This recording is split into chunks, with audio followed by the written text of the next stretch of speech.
Saludos, mi nombre es Egon Cholakian.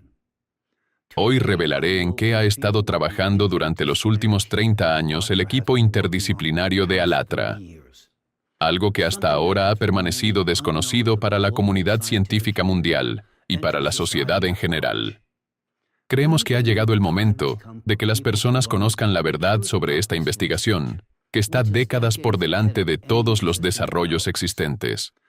Hoy comprenderán el profundo significado y la vital importancia del trabajo de ALLATRA para cada persona en este planeta.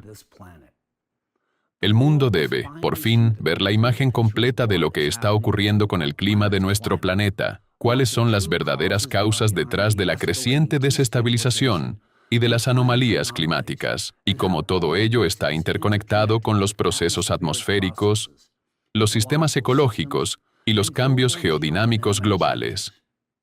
De lo que estamos hablando son relaciones causales profundas que todavía permanecen fuera del campo de visión de la mayoría de las personas, incluida la comunidad científica. Hoy trataré de explicar todo de la manera más clara posible para que cada persona, independientemente de su formación o profesión, pueda comprenderlo. Lo presentaré de forma gradual, paso a paso, de manera clara y coherente, para que todos entiendan lo que está ocurriendo en el mundo y lo que nos espera si no asumimos la responsabilidad en nuestras propias manos. En el transcurso de esta intervención, explicaré el mecanismo físico mediante el cual los procesos geofísicos profundos influyen en el estado de la atmósfera y contribuyen al aumento de la frecuencia de anomalías atmosféricas, incluido un fenómeno tan peligroso como la turbulencia. Fundamentaré por qué los métodos tradicionales de pronóstico de la turbulencia están volviéndose menos efectivos. Asimismo, expondré las posibles consecuencias para la seguridad de los vuelos en un futuro próximo. Además, abordaré uno de los factores más críticos, pero aún subestimados, que está destruyendo silenciosamente el cuerpo humano desde dentro y erosionando el ecosistema del planeta, introduciendo un desequilibrio catastrófico. Los científicos de ALLATRA han dedicado 20 años de investigación a este factor y han descubierto lo que la ciencia moderna todavía no ha reconocido. Me refiero al nanoplástico, a sus propiedades, algunas de las cuales tal vez ni siquiera conozcan. Esto ya no es una cuestión de curiosidad científica, sino una crisis compartida y una responsabilidad común. Nadie está exento de sus consecuencias. Todos somos partícipes de lo que está ocurriendo en nuestro planeta. Cuanto antes comprenda la humanidad lo que ALLATRA lleva advirtiendo desde hace 2 décadas, mayores serán nuestras posibilidades de cambiar la trayectoria y preservar la vida en la Tierra. ¿Por qué planteo este asunto con tanta urgencia? Porque las tendencias catastróficas actuales continuarán inevitablemente a menos que se adopten intervenciones decisivas. Lo que le espera a la humanidad en un futuro cercano, lo escucharán de mí en breve. Comencemos con un fenómeno atmosférico bien conocido en la actualidad, la turbulencia. El tema de hoy nos concierne a todos sin excepción. Sin embargo, quienes viajan en avión con regularidad probablemente hayan sido los primeros en notar una tendencia preocupante. La turbulencia ha dejado de ser un fenómeno raro. Las estadísticas oficiales confirman estas observaciones. Los vuelos, en efecto, se están volviendo cada vez más turbulentos. ¿Pero por qué? Rutas aéreas habituales se están convirtiendo en zonas de alto riesgo, y la causa raíz se encuentra mucho más profundamente de lo que comúnmente se cree. No obstante, comencemos por las consecuencias. Las tendencias peligrosas en la aviación que ya se han vuelto imposibles de ignorar. A finales de julio de 2025, hace apenas unas 2 semanas, la BBC publicó un artículo titulado ¿Por qué la turbulencia en los aviones es cada vez más frecuente y más intensa? El artículo destaca precisamente aquello sobre lo que en ALLATRA llevamos mucho tiempo advirtiendo al público mundial. Lamentablemente, muchos apenas ahora empiezan a comprender la realidad de lo que hemos estado diciendo. Según el artículo de la BBC, los pasajeros de las aerolíneas se enfrentan cada vez más a un problema creciente, una turbulencia más frecuente y más intensa durante los vuelos. Las previsiones indican que la frecuencia y la duración de la turbulencia podrían duplicarse o incluso triplicarse en las próximas décadas. Las consecuencias de esta tendencia las sienten tanto los pasajeros como las aerolíneas. En 2023, el 40% de las lesiones graves a bordo de aeronaves estuvieron directamente relacionadas con la turbulencia. Las aerolíneas están sufriendo pérdidas económicas considerables, que van desde 200.000 hasta $1.900.000 estadounidenses al año. Se ven obligadas a modificar las rutas de vuelo, lo que conlleva un mayor consumo de combustible. Es bien sabido en la comunidad científica que la turbulencia puede originarse por diversas causas.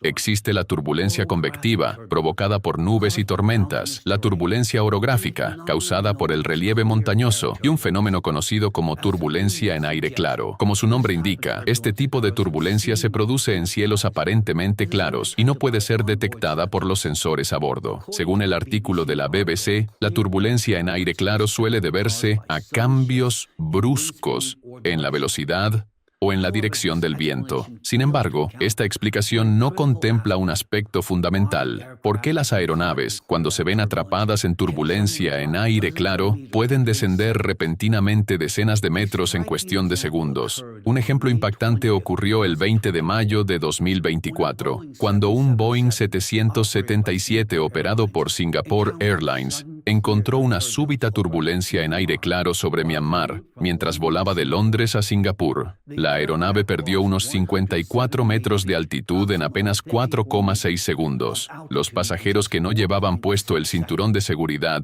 fueron violentamente lanzados contra el techo y los pasillos. Una persona perdió la vida, lo que constituyó la primera víctima mortal por turbulencia en los últimos 27 años. Una investigación, publicada en junio de 2023, revela que, sobre el Atlántico Norte, los casos más graves de turbulencia en aire claro se produjeron un 55% más frecuentemente en 2020 que en 1979. Y, sin embargo, a pesar del constante aumento en la frecuencia e intensidad de la turbulencia, los llamados expertos siguen asegurando que se trata más de una molestia que de un problema grave de seguridad. Cito del artículo de la BBC. Pero incluso si la turbulencia se vuelve más frecuente e intensa, los expertos dicen que no hay motivo de preocupación. ¿Qué amarga y miope ilusión es esa? La turbulencia, especialmente la turbulencia en aire claro, es una causa de preocupación muy real. Y es precisamente la falta de comprensión de sus mecanismos subyacentes lo que conduce a conclusiones tan imprudentes. Ya en abril de 2023, antes de la publicación del mencionado estudio sobre el aumento de la turbulencia en aire claro, ALATRA, en colaboración con nuestro proyecto asociado Sociedad Creativa, celebró un foro titulado Crisis Global, ¿hay una salida? Allí expusimos públicamente las tendencias y proyecciones sobre la intensificación de este fenómeno. Además, presentamos el mecanismo específico por el cual se producen episodios peligrosos de turbulencia en aire claro, incidentes que, de hecho, han terminado en accidentes aéreos. Por favor, vean este fragmento de aquella presentación. Habrá más focos de turbulencia en la atmósfera, sobre todo a partir de los 8 kilómetros de altitud, donde vuelan la mayoría de los aviones. Esas bolsas ya se están abriendo paso hasta el suelo. Y llegará un momento en que habrá tantas bolsas de ese tipo que será imposible volar y navegar. Si despegas, no es seguro que aterrices a salvo. Será muy arriesgado. Da miedo. Pero tenemos que hablar de ello. Estamos obligados a advertir a la gente. Desgraciadamente, en el formato consumista de la sociedad donde la vida humana no vale nada, tales anomalías no se estudian debidamente. Y además, se silenciarán hasta el último momento para no provocar el pánico y no perder beneficios. ¿Cuántas compañías aéreas creen que querrán declarar que volar es ahora peligroso? Ustedes mismos saben la respuesta. Resumamos. Debido a un mal funcionamiento del núcleo de la Tierra provocado por el impacto cósmico externo, el campo magnético de nuestro planeta sufre cambios catastróficos. Aparecen auroras anómalas, pilares de luz, vacíos atmosféricos, anomalías de turbulencias, zonas de descompactación del aire y del agua, donde se forman vuelcos, zonas de anomalías magnéticas, mueren organismos vivos y personas. Y si la desestabilización global del campo magnético está relacionada con la perturbación del núcleo en general, entonces las zonas migratorias locales de anomalías magnéticas tienen una explicación aún más detallada. Estas anomalías se forman por ráfagas repentinas de energía electromagnética procedentes del interior del planeta. Y estas ráfagas se producen como resultado de explosiones de cavitación del magma en el interior de nuestro planeta. Debido a la desestabilización del núcleo, este tipo de explosiones se producen cada vez con más frecuencia, lo que significa que pronto observaremos no solo la intensificación de las anomalías mencionadas, sino también una enorme cantidad de rayos que impactan desde el interior de la Tierra y un aumento del núcleo de rayos en bola. Todos los hechos que han escuchado hoy sobre los cambios en el campo electromagnético indican que nuestro núcleo está ya extremadamente inestable y eso significa que nuestro planeta está siguiendo actualmente el peor escenario del ciclo de catástrofes climáticas.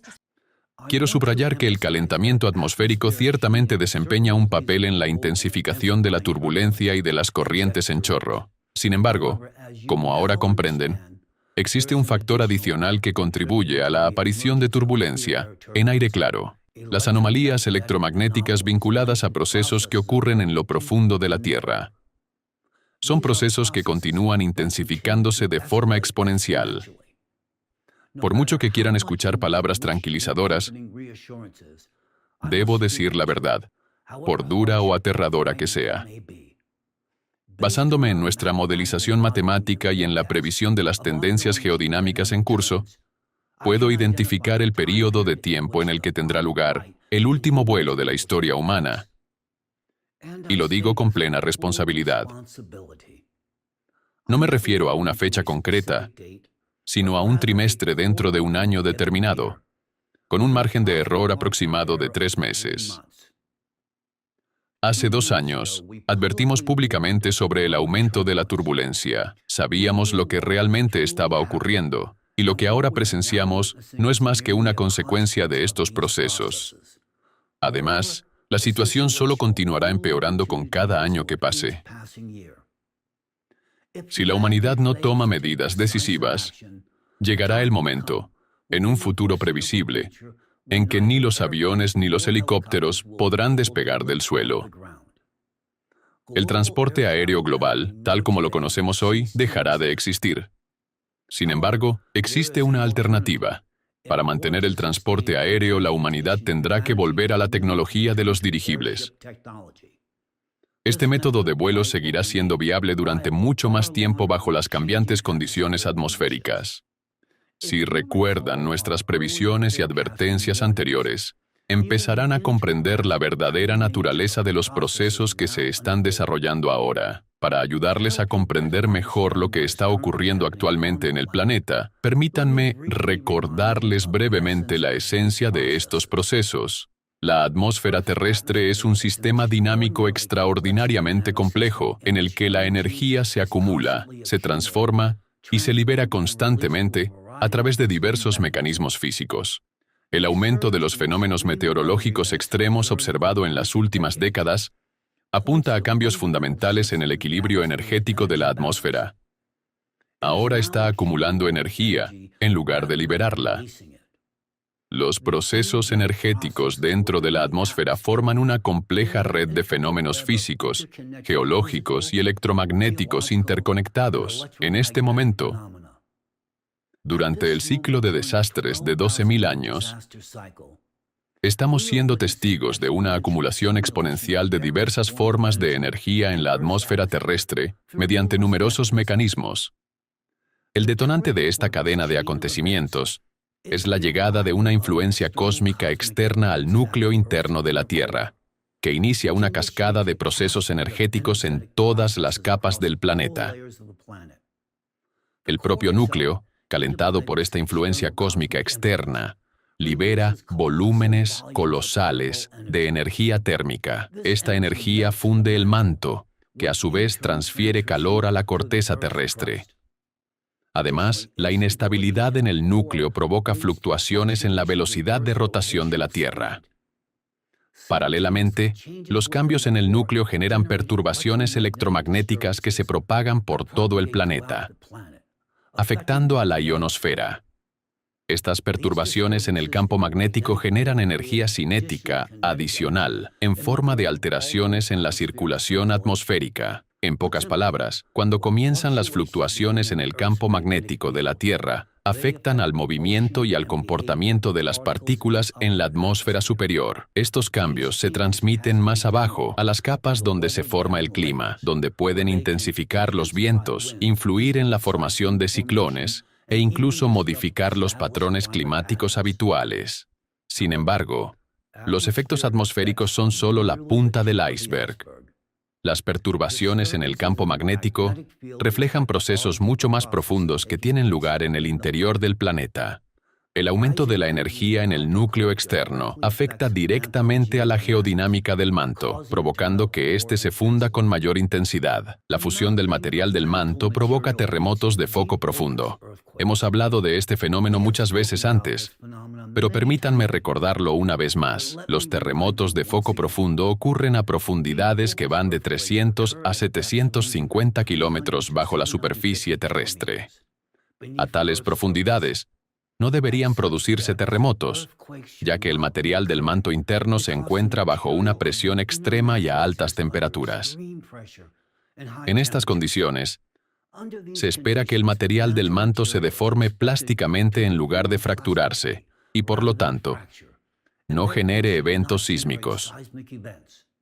Sin embargo, tales terremotos se registran regularmente, y hasta hace poco, sus mecanismos subyacentes seguían siendo poco claros para la comunidad científica. Según la hipótesis propuesta por los científicos de ALATRA, los terremotos de foco profundo son potentes explosiones dentro del manto, comparables en fuerza a la detonación simultánea de múltiples bombas atómicas dentro del manto terrestre. Además, los terremotos de foco profundo a menudo actúan como detonantes de fuertes terremotos corticales, amplificando su impacto destructivo. El hecho de que la frecuencia de los terremotos de foco profundo esté aumentando de forma exponencial indica que la energía se está acumulando en las profundidades de la Tierra y que el derretimiento del manto se está intensificando. El peligro de tales procesos radica no solo en los propios terremotos, sino también en las enormes cantidades de energía liberadas durante el proceso. Estas explosiones dentro del manto convierten la energía mecánica en energía térmica y eléctrica, generando potentes pulsos electromagnéticos. Estos pulsos se propagan a través de las capas de la Tierra y alcanzan hasta la atmósfera, provocando perturbaciones en el campo magnético y redistribuyendo las cargas eléctricas. A medida que el manto se calienta y se producen fluctuaciones en la velocidad de rotación de la Tierra, el magma fundido comienza a ascender hacia la corteza. Como un líquido sobrecalentado, se expande y busca una salida a través de las fracturas de la corteza. En la superficie, esto se manifiesta en forma de terremotos y erupciones volcánicas que, a su vez, descargan energía directamente en la atmósfera. Los megaterremotos, como el ocurrido en Kamchatka con una magnitud de 8.8, liberan enormes cantidades de energía que se ha acumulado en la litosfera durante décadas o incluso siglos de tensión geológica. El potencial energético de tal evento catastrófico se mide en petajulios, lo que equivale a la detonación de varias decenas de miles de bombas nucleares comparables en potencia a las lanzadas sobre Hiroshima. Esta energía no solo se manifiesta en forma de ondas sísmicas que viajan a través de la corteza terrestre, sino que también se convierte en energía cinética del movimiento de las placas tectónicas, energía potencial de la deformación de las rocas, energía térmica de la fricción en las fallas y energía acústica que se propaga por la atmósfera. Y como resultado de estas interacciones mecánicas, se libera una cantidad inmensa de energía en forma de electricidad estática. Es fundamental comprender esto. ¿Por qué? Eso les quedará claro en breve. Tras el megaterremoto de magnitud 8.8, varios volcanes de Kamchatka entraron en actividad, liberando columnas de ceniza en la atmósfera que alcanzaron altitudes de 6 kilómetros. Las erupciones volcánicas liberan enormes cantidades de energía térmica y generan potentes corrientes convectivas, una energía cinética que alimenta el movimiento atmosférico. Las erupciones volcánicas también generan un colosal potencial eléctrico. Se trata de energía electromagnética pura, que influye directamente en los procesos atmosféricos. Las investigaciones demuestran que las nubes de ceniza de grandes erupciones pueden producir millones de voltios de potencial eléctrico, creando condiciones para potentes descargas en la atmósfera. Por ejemplo, la erupción del volcán Unga Tonga Hunga Ha'apai, el 15 de enero de 2022, produjo la tormenta eléctrica más intensa jamás registrada. Duró aproximadamente 11 horas y se extendió a lo largo de 240 kilómetros. Los investigadores descubrieron que, en su punto máximo, la tormenta produjo un récord de 2.600 rayos por minuto, con un total de unos 192.000 rayos observados. Además, descubrieron que esta tormenta se produjo a una altitud sin precedentes, entre 20 y 30 kilómetros, superior a la de cualquier rayo registrado anteriormente. Hoy en día, la actividad volcánica también está aumentando de forma implacable en otras regiones del mundo. Esta tendencia se confirma con un gráfico que muestra el número acumulado de días de erupción de cerca de 300 volcanes en todo el planeta. Ahora pueden ver este gráfico en su pantalla. Está basado en datos abiertos del Programa de Vulcanismo Global del Instituto Smithsoniano. Y si examinamos los datos por regiones individuales, los gráficos resultan aún más reveladores. En la región andina, 27 volcanes, y en África Oriental, 12 volcanes, se ha registrado un aumento constante de la actividad, especialmente en los últimos 20 años. También se ha observado un marcado incremento de la actividad volcánica en la región del Arco de Sundarbanda, 39 volcanes, del sudeste asiático, y en la región del Pacífico noroccidental, 56 volcanes, particularmente en los últimos años. Sin lugar a dudas, la manifestación más potente de la actividad magmática es la pluma magmática siberiana, situada en Rusia, a la que me refiero en cada uno de mis discursos. Se trata de una corriente masiva de magma sobrecalentado que asciende desde el interior de la Tierra hacia la corteza, extendiéndose bajo el territorio de Siberia y cubriendo un área aproximadamente del tamaño del continente australiano. La evolución de la pluma del manto siberiana representa una inmensa fuente de energía térmica. El calor de la pluma genera colosales corrientes convectivas dentro del manto, que influyen en los procesos tectónicos de toda la región. La energía de la pluma se manifiesta de varias maneras. Primero, mediante el calentamiento directo de la corteza terrestre y la influencia térmica sobre las capas cercanas a la superficie. Segundo, mediante la generación de energía cinética como resultado de cambios en las tensiones tectónicas y en los flujos atmosféricos. Tercero, mediante la creación de anomalías electromagnéticas provocadas por cambios en la conductividad de las rocas al calentarse. Otra fuente colosal de energía es el océano. Los procesos magmáticos bajo la corteza oceánica provocan el calentamiento de las aguas oceánicas, creando un depósito adicional de energía térmica. En el pasado, este exceso de calor se transfería relativamente rápido a la atmósfera y luego se liberaba al espacio, proporcionando un mecanismo natural de enfriamiento para el océano mundial. Sin embargo, mientras que antes este calor escapaba a través de la atmósfera hacia el espacio, hoy en día, un factor crítico en la acumulación de energía en los océanos es la contaminación de sus aguas con micro y nanoplásticos. Las partículas de plástico actúan como una capa aislante térmica, obstruyendo el intercambio normal de calor entre el océano y la atmósfera. En esencia, el océano deja de liberar calor hacia el exterior y comienza a retenerlo internamente. Esto conduce a la acumulación de energía térmica en las aguas oceánicas, altera los patrones de evaporación y, en consecuencia, aumenta la energía cinética de la circulación atmosférica. Este proceso acelera el calentamiento de los océanos y altera los mecanismos naturales de enfriamiento del planeta. El aumento de la energía en la atmósfera terrestre se manifiesta tanto en el incremento de la energía cinética como de la energía potencial. La energía cinética en la atmósfera está directamente relacionada con el movimiento de las masas de aire. Es la energía de los vientos, ciclones, huracanes y otros sistemas dinámicos. Cuanto más rápido se desplaza el aire, mayor es la energía cinética. La energía potencial, a su vez, se almacena en la posición vertical de las masas de aire y en el calor latente asociado a las transiciones de fase del agua. Cuando este equilibrio energético se ve alterado, se producen anomalías meteorológicas sin precedentes en todo el planeta.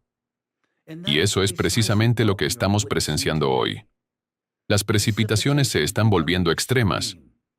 En cuestión de horas caen normas anuales, apareciendo en regiones históricamente áridas, mientras que en otros lugares las sequías se intensifican simultáneamente. Los ciclones tropicales se fortalecen de forma explosiva, alcanzando categorías récord que superan con creces a sus equivalentes históricos en intensidad. Las anomalías de temperatura persisten sobre determinadas regiones durante periodos de tiempo antinaturalmente largos, generando olas de calor extremas. Estamos viendo fluctuaciones bruscas de temperatura, inviernos con calidez propia de primavera y distribuciones térmicas paradójicas, como temperaturas abrasadoras por encima del círculo polar ártico junto a un frío anómalo más al sur. Los regímenes de viento están experimentando transformaciones. Ahora se registran ráfagas repentinas con fuerza de huracán en regiones atípicas, y los ciclones extratropicales están ganando rápidamente un poder destructivo. Los tornados se multiplican, amplían su alcance geográfico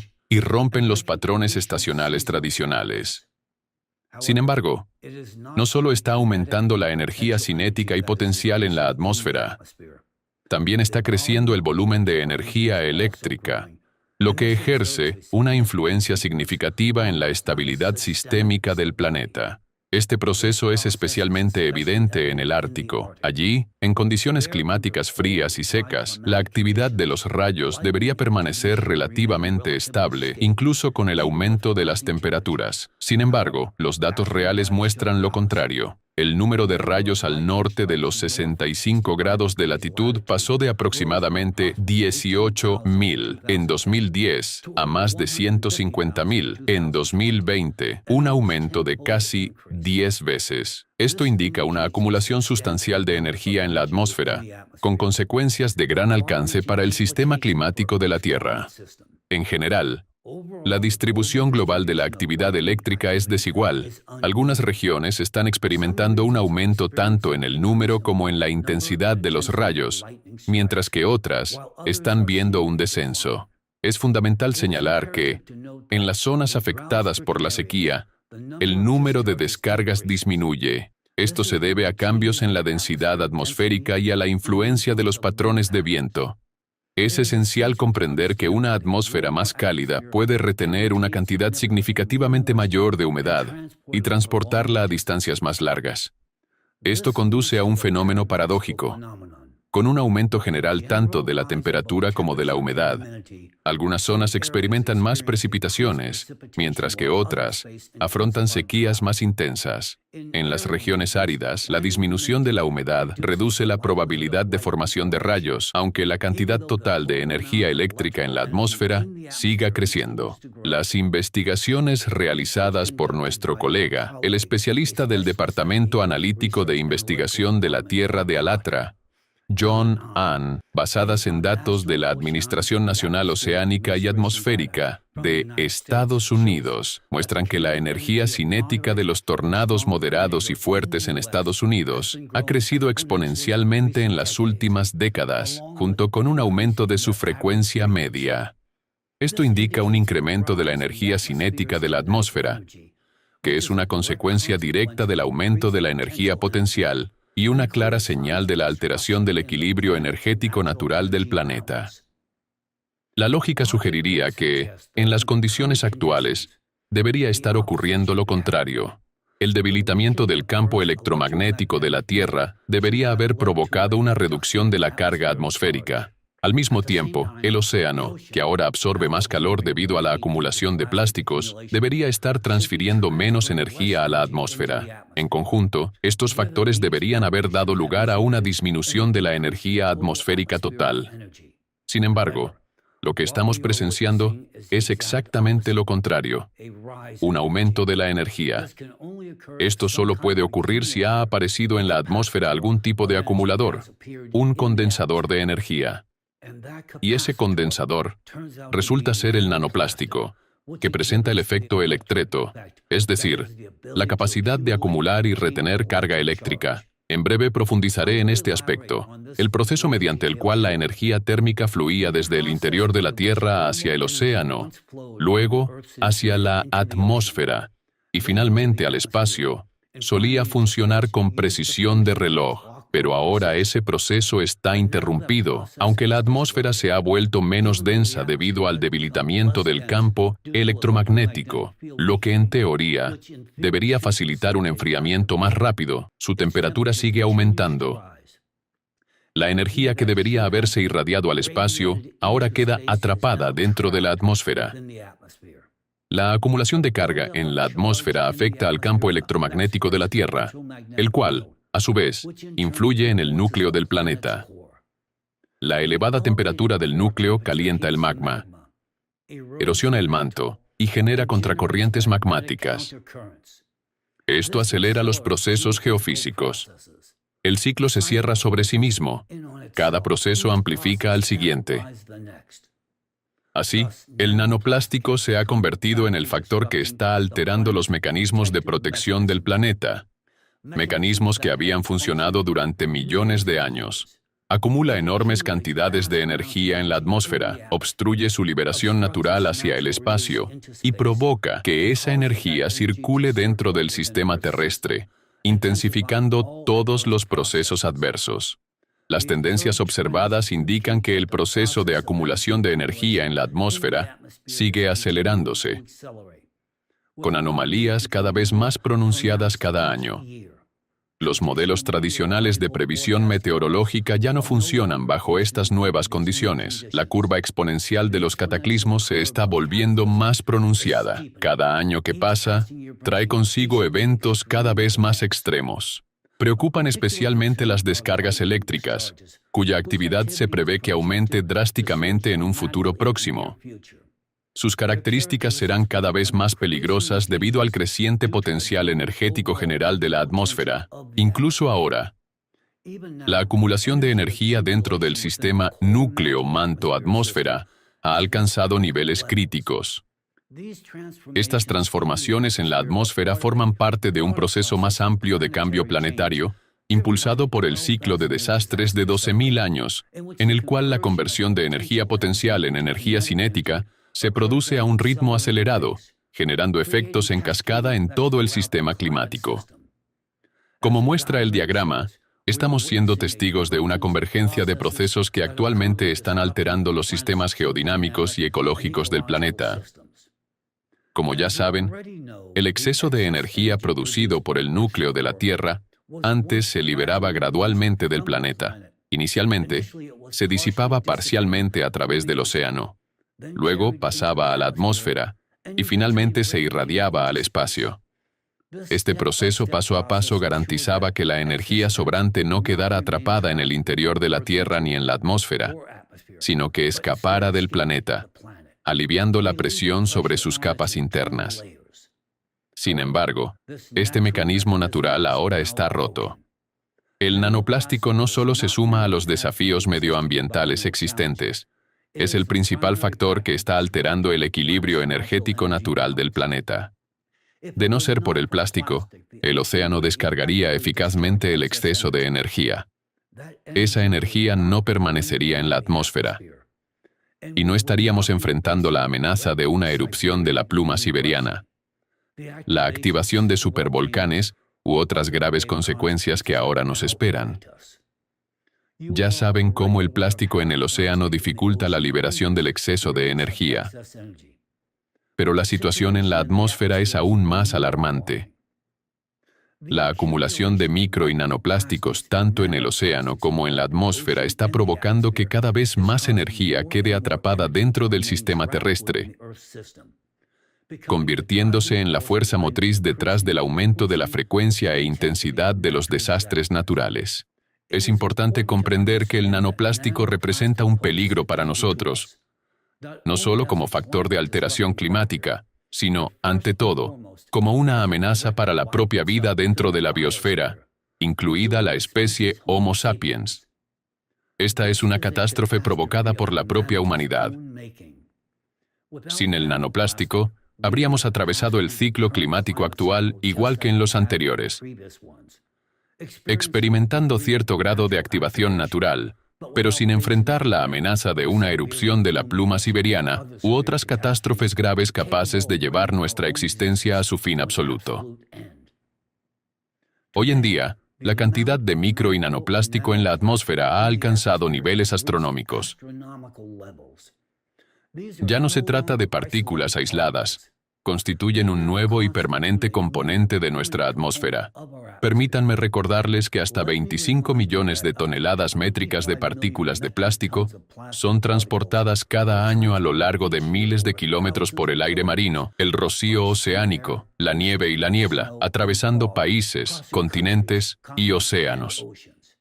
Y esta cifra solo contempla la parte del flujo de plástico que los instrumentos actuales pueden detectar de forma aproximada. En lo que respecta a las nanopartículas, los científicos aún disponen de muy pocos datos precisos sobre su concentración atmosférica, simplemente porque los instrumentos modernos todavía no son capaces de detectarlas y diferenciarlas de forma fiable. Según estimaciones preliminares, la concentración de nanoplástico podría ser varios órdenes de magnitud superior a la del microplástico, pero los valores reportados siguen variando entre miles y millones de partículas por metro cúbico de aire.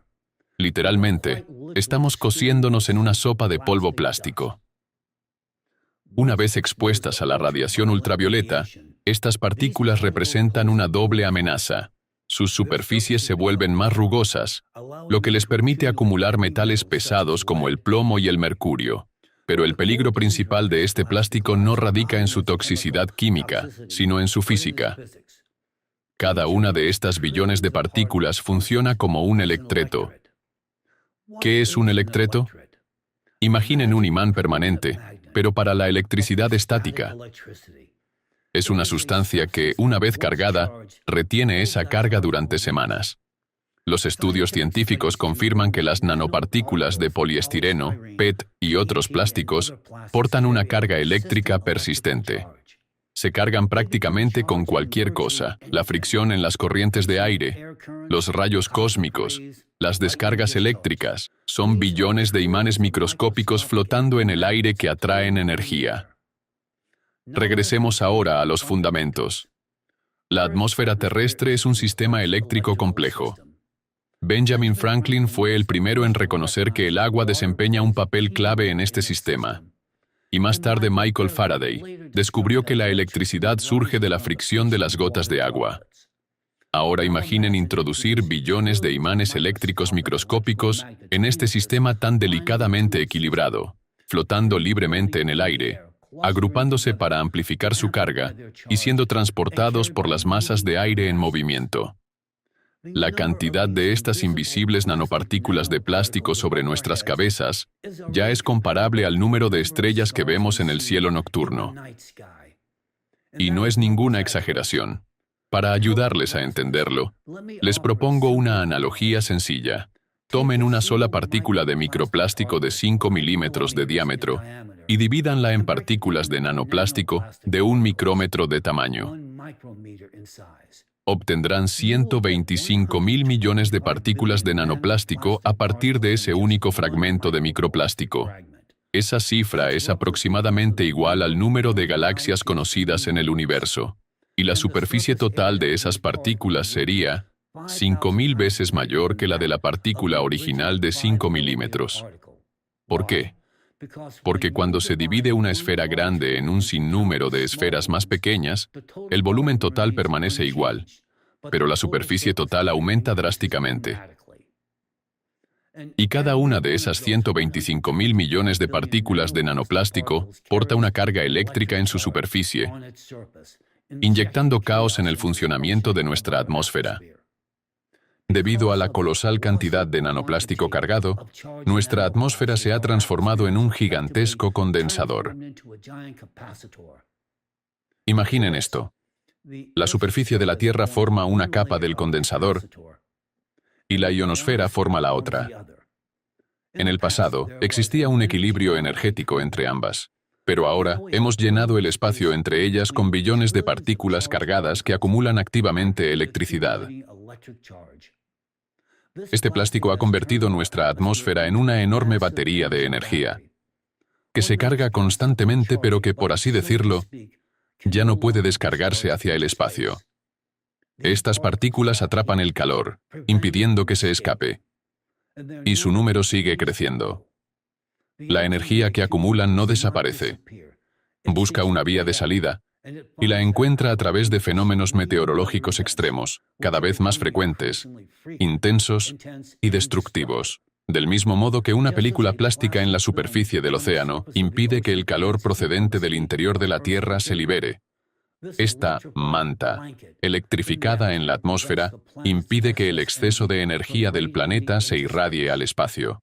Esa energía permanece aquí y está hirviendo nuestra atmósfera desde dentro. ¿Qué estamos presenciando como resultado? Una transformación fundamental de los sistemas nubosos. Las partículas de plástico no se comportan como núcleos de condensación ordinarios. Actúan como atractores sumamente eficientes, captando gotas de agua con mucha más eficacia que las partículas neutras. Como resultado, las nubes comienzan a formarse a menor altitud, por debajo de los 2 kilómetros. Estas nubes bajas y densas son menos móviles, alterando los patrones normales de precipitación. Sequía en unas regiones y lluvias catastróficas en otras. Lluvias destructivas. Estas nubes recién formadas retienen más humedad, retrasando el inicio de la precipitación, pero cuando finalmente comienza a llover, lo hace con mucha más intensidad, ya que ha habido tiempo para que se acumule un volumen anormal de humedad dentro de las nubes. Además, las investigaciones han demostrado que las gotas de agua que contienen microplásticos se congelan a temperaturas entre 4 y 10 grados Celsius más altas que las gotas limpias, es decir, a menor altitud. Esto conduce a la formación de cristales de hielo inusualmente grandes y, en consecuencia, a un aumento del tamaño de las piedras de granizo. Y, por supuesto, tormentas eléctricas anómalas. Las concentraciones elevadas de aerosoles cargados intensifican la electrificación de las nubes. Ya contamos con pruebas directas. El aumento de los rayos en la parte noroccidental de Sudamérica ha sido vinculado por los científicos específicamente al incremento de los niveles de aerosoles en la atmósfera. Y lo más aterrador es que este proceso se autosostiene. Es una tormenta perfecta que ha creado un ciclo cerrado. El calentamiento del océano acelera la evaporación del agua. Con el vapor, asciende al aire aún más nanoplástico. La atmósfera se carga todavía más. Atrapa más energía, lo que calienta aún más el océano. Sabemos que, según los datos de modelización, por cada grado de calentamiento la humedad del aire aumenta un 7%, y la frecuencia de los rayos se incrementa al menos un 12%.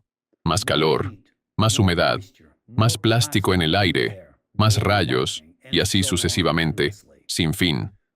Con cada vuelta, la espiral de esta catástrofe se estrecha. Esto significa que cuanto más micro y nanoplástico haya en el sistema, menores serán las posibilidades de supervivencia de la humanidad. Y esto no es todo. El micro y nanoplástico cargado en la atmósfera ya está afectando a la aviación.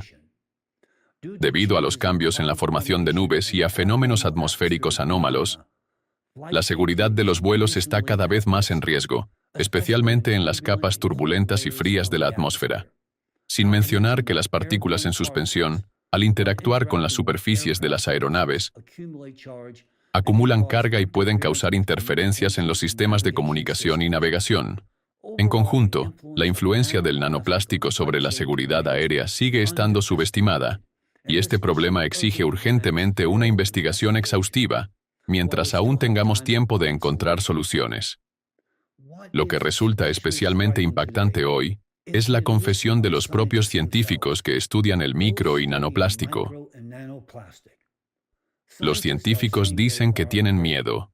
Tienen miedo porque la humanidad está volando a ciegas, sin ser consciente de toda la magnitud del peligro que representa el plástico, e incapaz de comprender plenamente su devastador impacto sobre la biosfera en su conjunto, y sobre nosotros en particular. Hoy, la comunidad científica está dando cada vez más la voz de alarma ante el inquietante aumento de muertes súbitas, entre las cuales el micro y nanoplástico se mencionan con creciente insistencia como posible factor contribuyente. Y nosotros advertimos al público sobre esto hace muchos años. Afirmamos que los casos de mortalidad repentina se harían más frecuentes, y subrayamos la urgente necesidad de investigar nuevos factores de riesgo para la salud. La ciencia apenas está empezando a comprender la verdadera magnitud de la amenaza que representan el micro y nanoplástico. Por ejemplo, hallazgos recientes han revelado que un adulto promedio inhala 100 veces más partículas de plástico de lo que se estimaba anteriormente. Sin embargo, incluso estas cifras palidecen en comparación con las conclusiones presentadas en un informe reciente de la revista The Lancet. La crisis del plástico global ya le está costando al planeta 1,5 billones de dólares anuales en muertes y lesiones. Hoy en día, el micro y nanoplástico se encuentran en todas partes, en los pulmones, la sangre, el cerebro y la placenta, y el verdadero alcance del daño que provocan sigue estando enormemente subestimado. La ciencia moderna apenas empieza a abordar estas cuestiones, mientras que Alatra advirtió sobre ellas mucho antes de los descubrimientos científicos actuales. Hoy, la comunidad científica no hace más que confirmar lo que afirmamos hace 20 años. Ya entonces, nuestras investigaciones y análisis señalaban los riesgos potenciales asociados a las nanopartículas de plástico y, sobre todo, a su carga superficial. La conexión entre el microcosmos y los cambios energéticos globales revela la naturaleza sistémica de esta crisis. Lo que enfrentamos no es una serie de desastres medioambientales aislados, sino una alteración del equilibrio fundamental de todo el sistema terrestre. Este ciclo cerrado de acumulación de energía, en la atmósfera y en todo el sistema planetario, debe romperse. Hoy, solo el equipo científico de Alatra ofrece una propuesta concreta de solución, mientras que otros se limitan a describir el problema. Si nuestro concepto es viable y eficaz, sigue siendo una pregunta abierta. No afirmo que tengamos una panacea, y ninguno de nosotros espera que alguien más asuma la responsabilidad de su aplicación. Hace casi 3 décadas, cuando todos éramos mucho más jóvenes, nos movía la ingenua creencia de que bastaría con identificar la causa raíz del problema, señalarla, y que el mundo se uniría para resolverlo juntos. Pero la realidad resultó ser muy distinta. Nos encontramos con un mundo profundamente fragmentado, donde cada uno está absorbido por sus propias preocupaciones, incluso mientras enfrentamos una tarea global común que exige un esfuerzo colectivo.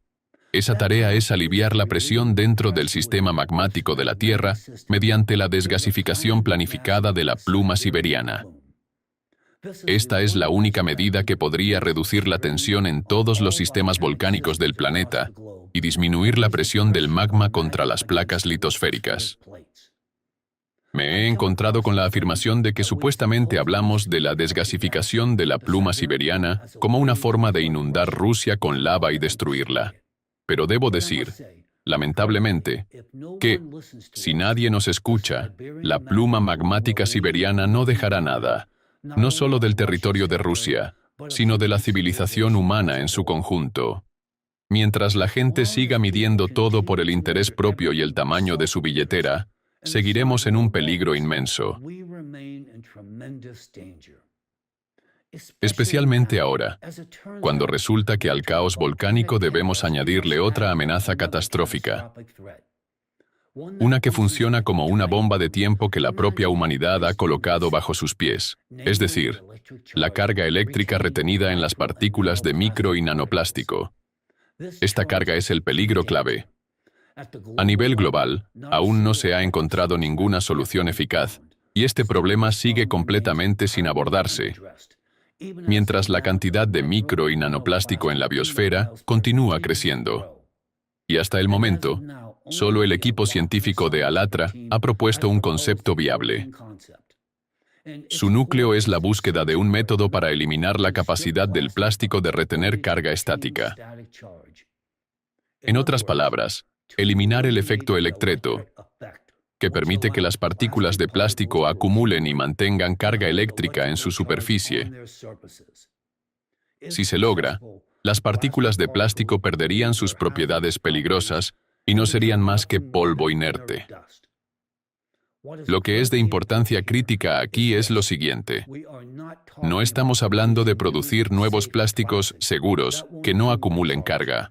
Estamos hablando de neutralizar la carga del plástico que ya está en la atmósfera, en los océanos y, lo que es más alarmante, dentro de nuestros propios cuerpos.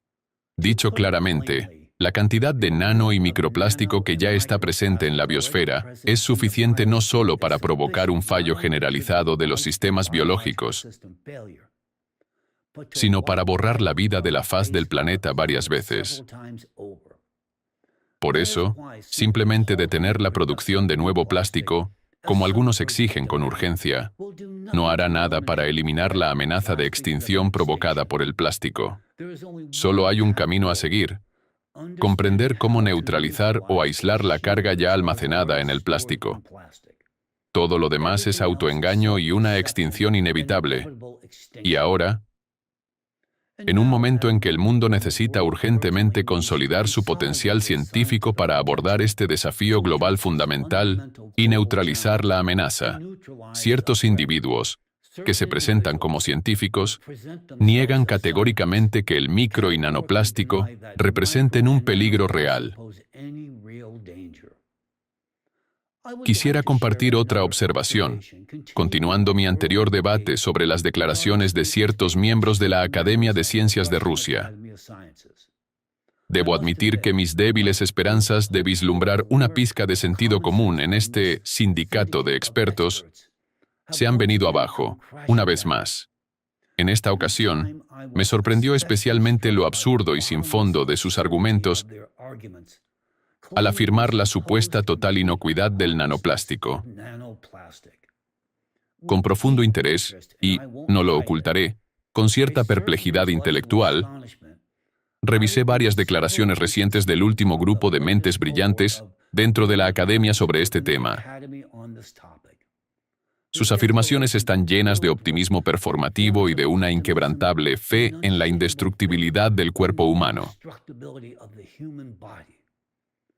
Según sus evaluaciones, el nanoplástico no representa ninguna amenaza seria, y todas las advertencias sobre su daño son supuestamente cuentos de hadas, especialmente si los datos en cuestión provienen de fuentes occidentales. Por ejemplo, en recientes publicaciones rusas dedicadas al presuntamente inofensivo nanoplástico, se destaca la siguiente afirmación: el micromundo apenas comienza a ser estudiado activamente por la comunidad científica mundial, así que, ciertamente, no hay motivo para entrar en pánico por nuevas investigaciones ecológicas procedentes de países occidentales. Muy bien. Dado que la confianza en las investigaciones procedentes de países occidentales goza actualmente, como siempre, de poco prestigio en la Academia de Ciencias de Rusia, que, al parecer, sabe más que nadie, permítanme, en el marco del diálogo científico, comparar algunas de las afirmaciones tranquilizadoras de la Academia sobre el nanoplástico con datos no de lo que ellos consideran la siniestra literatura científica occidental, sino de una fuente que quizá les resulte mucho más respetable: el trabajo científico de su estimado vecino, nada menos que la propia China.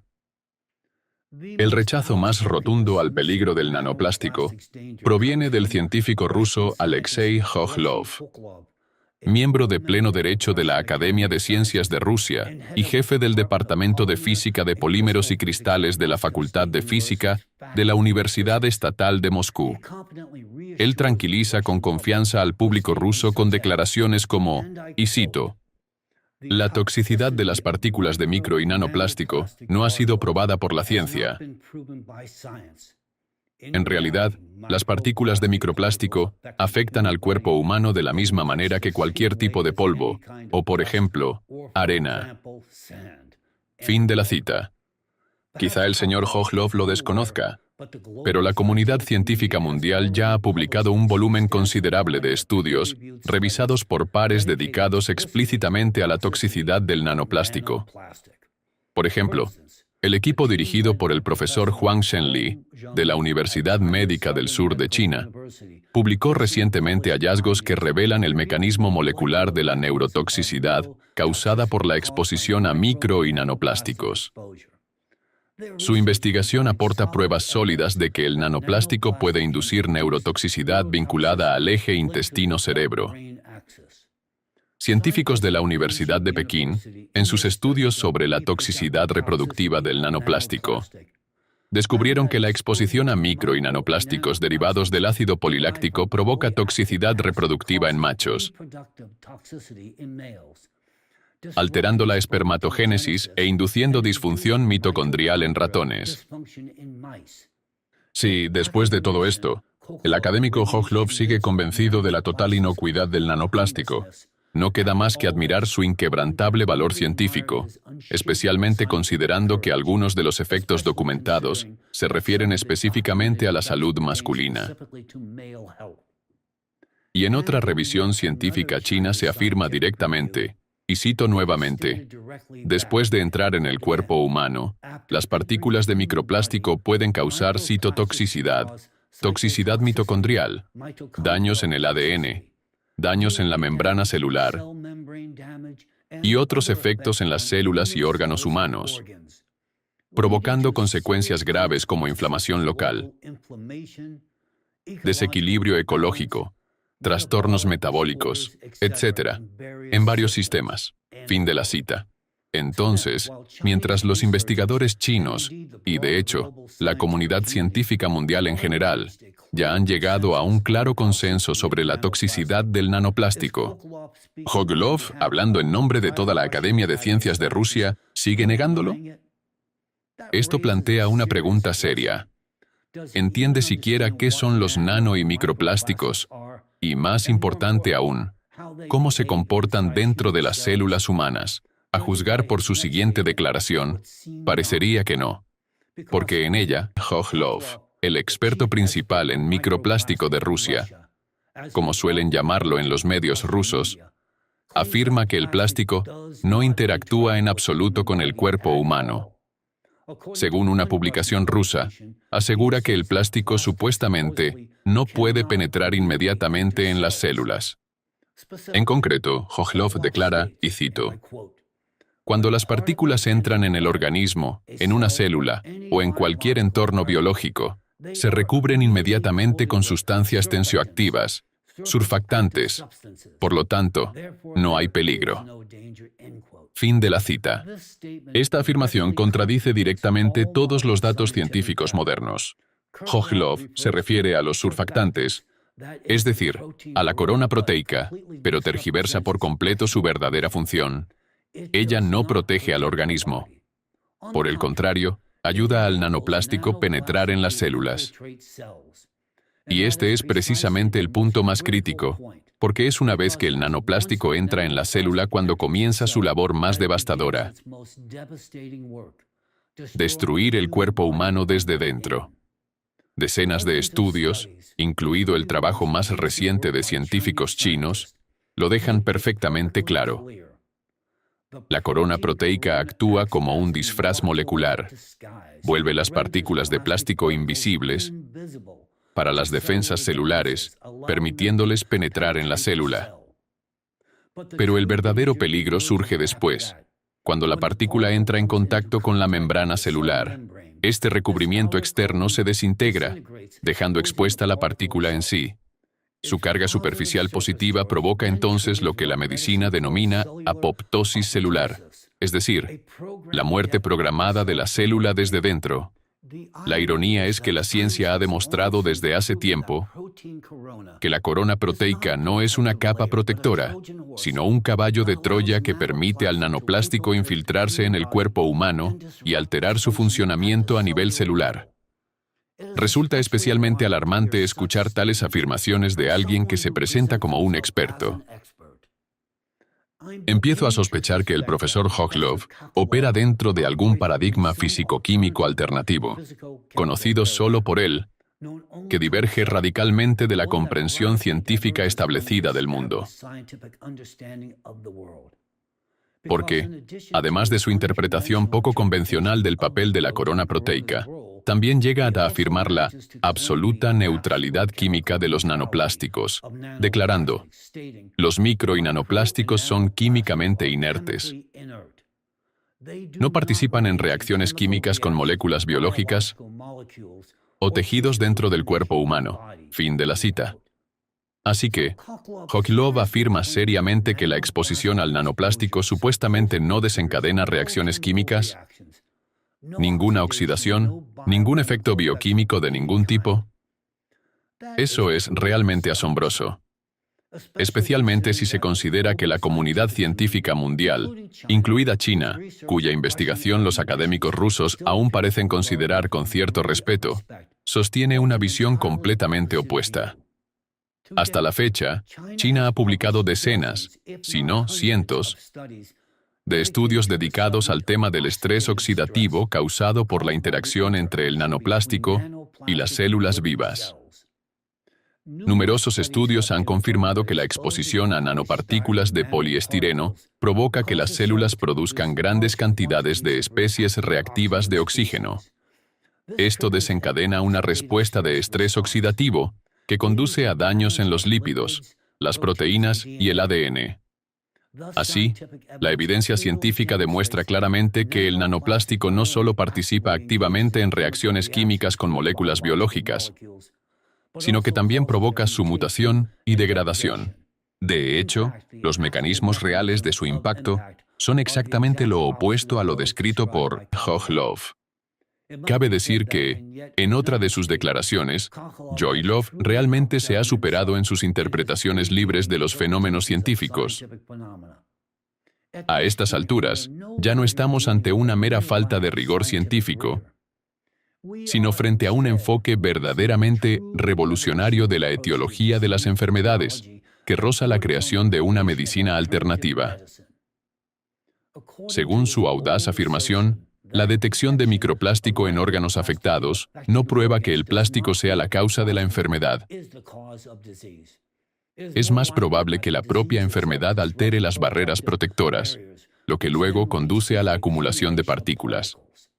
Así que según la lógica de Hochloff, si es que se puede aplicar aquí ese término, el plástico no provoca demencia, sino que la demencia altera las funciones de barrera del organismo y, de algún modo, atrae el plástico hacia sí. Mientras tanto, investigadores en China, que publican sus trabajos en Aging Research Reviews, junto con la comunidad científica en general, han llegado firmemente a la conclusión opuesta. Los pacientes con micro y nanoplásticos detectables en las placas de la arteria carótida presentan riesgos acumulativos significativamente mayores de infarto de miocardio, accidente cerebrovascular o mortalidad, identificando las partículas de plástico como factores impulsores fundamentales en la progresión de las enfermedades cardiovasculares. Los investigadores chinos identifican de forma inequívoca al plástico como un factor impulsor fundamental en el empeoramiento de las enfermedades crónicas. Mientras el resto del mundo científico racional comparte esta preocupación, los expertos oficiales rusos continúan negando obstinadamente la amenaza del nanoplástico. ¿Por qué? Para desacreditar los peligros que Alatra ha puesto de relieve de forma constante. Pero si están suprimiendo investigaciones científicas reales, ¿qué ofrecen a cambio? Las opiniones expertas de Hochloff y Vinogradov y a Hoslov lo presentan como uno de los principales especialistas de Rusia en microplásticos? ¿En serio? ¿Este es ahora el nivel de los principales científicos de Rusia? La situación se vuelve realmente peligrosa cuando alguien con credenciales académicas, pero sin experiencia real en el tema, empieza a moldear la opinión pública. Sus declaraciones, respaldadas por títulos oficiales, inducen a la gente a una mortal falsa sensación de seguridad, convenciendo a la población de que lo que les está matando es completamente inofensivo. Es como decirle a la gente en un edificio en llamas: las llamas son perfectamente seguras. Sigan durmiendo. Aún más escandalosos son los comentarios de los llamados científicos como Vinogradov, que sugieren: no se preocupen por el clima, concéntrense mejor en criar a sus hijos. Tales afirmaciones suenan más a delirio que a una postura científica creíble. Por supuesto, en Rusia hay científicos de verdad, aquellos que hablan abiertamente contra esta pseudociencia. Sin embargo, el sistema entrega deliberadamente el micrófono solo a los expertos complacientes, ignorando las voces de los auténticos especialistas. Lamentablemente, lo que estamos presenciando es la transformación de la ciencia en Rusia en una herramienta de propaganda, donde la verdad se suprime para servir a intereses políticos. Y en este sentido, voy a decir algo que muchos quizá no esperen de mí. Francamente, yo mismo no lo esperaba, al menos no como ciudadano estadounidense. Pero ahora no estoy hablando como estadounidense, ni siquiera como una persona común razonable. En este momento, estoy hablando como científico. Y un científico, si realmente lo es, debe ser imparcial y apolítico, guiado únicamente por los hechos. Eso es lo que distingue a un verdadero investigador de un impostor. Y como científico, me quito el sombrero ante mis colegas chinos. A diferencia de ciertos representantes de la Academia de Ciencias de Rusia que logran negar incluso los daños más evidentes del nanoplástico, los investigadores chinos están demostrando hoy un enfoque científico serio y brillantemente estructurado ante el problema del nanoplástico. Cada mes, China produce decenas de estudios fundamentales sobre esta cuestión. Por ello, quiero expresar mi sincero agradecimiento al Partido Comunista de China y, en lo personal, al presidente Xi Jinping, por apoyar la investigación sobre el nanoplástico y por el notable trabajo científico que están llevando a cabo los investigadores chinos. Estos estudios son invaluables, son realmente vitales para toda la humanidad, para los estadounidenses, para los ciudadanos chinos y, sí, incluso para los rusos. Mi deber es reconocer los hechos, por muy incómodos que sean. De lo contrario, no sería diferente de Vinogradov, y convertirme en alguien como Vinogradov, bueno, eso es algo que, sinceramente, preferiría evitar. Mientras el mundo científico racional reconoce el peligro del nanoplástico, quizás sin comprender aún del todo la magnitud de la amenaza, pero al menos admitiendo su existencia, Rusia, en cambio, niega abiertamente el problema por completo. Este enfoque se está convirtiendo cada vez más en el sello distintivo de la comunidad académica rusa. La supresión sistemática de las amenazas, ya sea el nanoplástico o la pluma siberiana, todo para evitar reconocer lo obvio, que los científicos de Alatra tenían razón en sus pronósticos. Se hace todo lo posible para que el público ruso nunca conozca la verdad ni empiece a formular preguntas incómodas. La razón es simple: reconocer estas amenazas, ya sea la pluma siberiana o el nanoplástico, implicaría pérdidas reputacionales y económicas inevitables para quienes controlan los recursos clave del país. Admitir la magnitud de la amenaza que representa la pluma siberiana derrumbaría la cuidadosamente construida ilusión de estabilidad presentada al mundo exterior. Una ilusión sobre la que se sostiene la imagen de Rusia como socio fiable y destino para la inversión internacional. Al fin y al cabo, ¿quién invertiría en una región al borde de una posible catástrofe geológica? Además, las instituciones rusas temen sinceramente que, una vez que la verdad sea conocida por el público en general, comience una migración masiva desde las regiones de alto riesgo. Esto asestaría un golpe severo a la economía interna y, por extensión, a la riqueza personal de la élite gobernante. Para evitar estas pérdidas y mantener el control, las autoridades han optado por una estrategia de represión, operando bajo el principio: silenciar la verdad incómoda y destruir a quienes la digan. Para lograrlo, quienes buscan preservar su capital emplean a mercenarios convenientes como Alexander Dvorkin. Este es un experto en sectas ruso y llamado especialista en extremismo, que opera a través de su organización totalitaria, Rasirs, la Asociación Rusa de Centros para el Estudio de Religiones y Sectas. Dvorkin y su estructura son conocidos por haber realizado en el pasado este tipo de trabajos sucios: desacreditar a personas y organizaciones inocentes a cambio de honorarios. Hoy en día, Rasirs, que ahora ejerce una influencia transnacional, coordina activamente la difusión de desinformación sobre Alatra y sus voluntarios.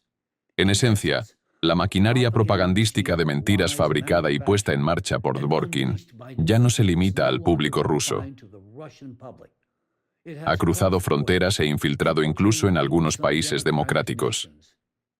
Su objetivo es simple: no solo destruir la reputación de Alatra y de sus participantes, sino también forzar a la sociedad a rechazar incluso los hechos científicos sobre riesgos medioambientales y geodinámicos que el movimiento ha planteado públicamente.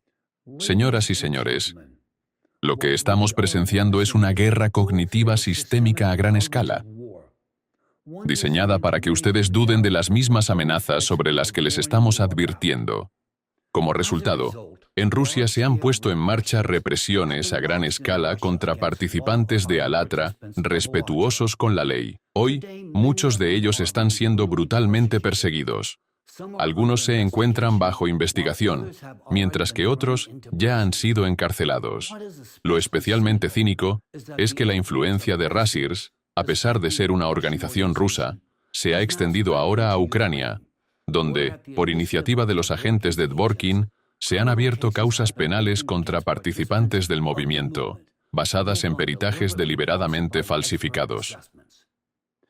Piénsenlo. Ciudadanos ejemplares que han dedicado su vida a la ciencia, la educación pública y a iniciativas socialmente significativas en nombre de la vida humana, se enfrentan ahora a la violación de sus derechos fundamentales, a la intimidación y a intentos de aislamiento total. Y todo esto, simplemente porque un puñado de individuos intenta proteger su riqueza y su poder suprimiendo una verdad que podría salvar la vida de miles de millones. Todos nosotros, en este planeta, podríamos perecer en un instante debido a la cobardía y la codicia de personas que no tienen ni honor ni conciencia. Son precisamente estos individuos quienes están ocultando deliberadamente a la sociedad un inmenso cuerpo de conocimientos y soluciones científicas, conocimientos que Alatra representa. Hace 20 años, el equipo interdisciplinario de científicos de Alatra llevó a cabo una investigación fundamental sobre las propiedades del nanoplástico. Una investigación que sigue siendo sin precedentes por su escala. Ya entonces se identificaron características clave. Las partículas de nanoplástico presentan una capacidad única para acumular carga electrostática, lo que desencadena una cascada de reacciones bioquímicas peligrosas dentro de los sistemas biológicos. Estos primeros estudios señalaron al nanoplástico como un factor crítico de agravamiento en la desestabilización de los procesos atmosféricos, el calentamiento progresivo de los océanos y la intensificación de los cambios geodinámicos. Solo ahora la ciencia moderna está empezando a comprender toda la magnitud de la amenaza del nanoplástico, una amenaza que los científicos de Alatra fueron los primeros en identificar, y cuyo enfoque pionero catalizó la ola internacional de avances en investigación que estamos presenciando hoy. Sin embargo, la contribución de Alatra no terminó con el diagnóstico del problema. El equipo científico ha desarrollado, y sigue desarrollando, soluciones prácticas para contrarrestar la amenaza que representa el nanoplástico. Una de estas líneas estratégicas propuestas por el grupo científico de Alatra es el desarrollo de métodos para neutralizar o blindar la carga electrostática del nanoplástico, uno de los principales factores de su toxicidad. Según las estimaciones de Alatra, blindar o neutralizar esta carga electrostática podría reducir el potencial dañino del nanoplástico en al menos un 50%. Los científicos de Alatra han trabajado en esta labor durante más de 20 años. Y puedo decir con total seguridad que, durante ese tiempo, hemos explorado decenas de direcciones, ideas y posibles estrategias para contrarrestar la amenaza del nanoplástico. Hoy podemos afirmar con certeza, es imposible limpiar por completo los sistemas vivos del nanoplástico. Su eliminación total no es alcanzable. Hemos analizado una amplísima gama de estrategias potenciales y podemos afirmar categóricamente, ningún sistema de filtración resuelve el problema a nivel molecular. Los neutralizadores químicos del nanoplástico solo aumentan su toxicidad. Los generadores atmosféricos de agua, que podrían haber sido una solución viable hace 20 años, ya no son eficaces. Esa oportunidad se ha perdido. Todos los demás métodos de limpieza existentes o bien producen efectos adversos o no tienen un efecto medible en absoluto. El único camino eficaz a seguir es privar al nanoplástico de sus propiedades de electreto. En otras palabras, debemos encontrar una forma de alterar sus características fundamentales, desarrollando un método científicamente fundamentado que le quite al nanoplástico la capacidad de acumular y retener carga electrostática con el tiempo. Esta es la clave. Cualquier enfoque alternativo es un desperdicio inútil de recursos de vital importancia, de energía y, sobre todo, de tiempo. Si no encontramos esta solución, como civilización perderemos, y cada persona sufrirá las consecuencias. Si no lo logramos, las consecuencias serán graves e inevitables. Ustedes lo están viendo con sus propios ojos. Potentes terremotos están derribando edificios. Vientos de fuerza sin precedentes arrancan techos de las casas. Inundaciones masivas arrasan calles y ciudades enteras. Las cosechas fracasan. Los precios de los alimentos suben y la migración se acelera. Muchos de ustedes ya han experimentado en carne propia lo que es estar en el epicentro de las mismas catástrofes climáticas sobre las que advertimos hace una década. Ahora ustedes ven y sienten todo aquello sobre lo que tratamos de advertirles. Y ahora entienden y han visto con sus propios ojos. Alatra tenía razón en sus pronósticos. Y toda la persecución, represión y campañas de difamación contra Alatra tenían un único objetivo: impedir que ustedes nos escucharan, evitar que ustedes creyeran en la realidad del crecimiento exponencial de los terremotos, en la amenaza de la pluma magmática siberiana y en el peligro del nanoplástico. Si en el pasado solo habían oído hablar de estos peligros, hoy están siendo testigos de sus consecuencias devastadoras y del cumplimiento de nuestras previsiones. Frente a estas amenazas existenciales, espero que ahora comprendan lo que Alatra realmente ha estado haciendo y sigue haciendo, porque su labor es invaluable, y la magnitud de los problemas que los científicos de Alatra están abordando, habiendo comenzado hace 30 años a estudiar lo que la ciencia apenas empieza a afrontar hoy. Gracias a esas décadas de investigación, ya entendemos cómo estabilizar el clima. Sin embargo, existe una condición absoluta. Sin resolver el problema del nanoplástico, ninguna otra medida será suficiente. Hoy en día, todos los procesos climáticos y geodinámicos se han fusionado en un único mecanismo autorreforzante, que no puede ser detenido con métodos obsoletos. Avanza en una sola dirección, y esa dirección es en contra de la humanidad. Por eso esta crisis exige una acción urgente, sistémica y decisiva. Sin embargo, Si creen que con solo identificar el problema la comunidad científica mundial comenzará de inmediato a resolverlo, están equivocados. La experiencia de la investigación de ALLATRA lo deja absolutamente claro. Ustedes pueden ver lo difícil que es abrirse paso a través del muro de silencio, resistencia e incluso descrédito deliberado, simplemente por ir más allá de los paradigmas convencionales, incluso actuando únicamente en interés de la humanidad y de nuestro futuro común. Esta es precisamente la razón por la que, ahora más que nunca, la participación masiva de la población y la amplia difusión de la información son esenciales. Debe existir una fuerte exigencia pública para la asignación de subvenciones y financiación a la investigación sobre el nanoplástico en todo el mundo, con una prioridad absoluta: encontrar la manera de neutralizar su carga electrostática. Solo si cada persona asume un papel activo en la concienciación y en la generación de esta demanda pública, comprendiendo la urgencia e importancia del problema, será posible encontrar una solución real. Por eso me dirijo a ustedes ahora. Y por eso he dedicado el discurso de hoy a este tema. ¿Por qué es tan importante compartirlo con todos? Su familia, sus seres queridos, sus amigos y colegas. ¿Por qué no debemos guardar silencio? Porque esto afecta a todos, independientemente de su profesión, creencias o lugar de residencia. Nadie podrá quedarse al margen. Estamos hablando de la cuestión de la vida en este planeta. Y cada persona tiene el derecho de conocer la verdad. Hoy, solo la opinión pública tiene el poder de influir en la dirección de la investigación científica. ¿Por qué? Porque un grupo de locos en Rusia que se han hecho con el poder está negando activamente todo lo que ALLATRA ha declarado. Están dispuestos a sacrificar vidas humanas solo para no admitir que ALLATRA tenía razón. E incluso si ALLATRA dijera que el sol sale, ellos lo negarían también. Fabricarían hechos, falsificarían datos y sacarían a sus expertos al escenario para convencer al público de que el sol no sale e incluso de que no existe. Y seguirían haciéndolo hasta que el planeta colapsara bajo nuestros pies.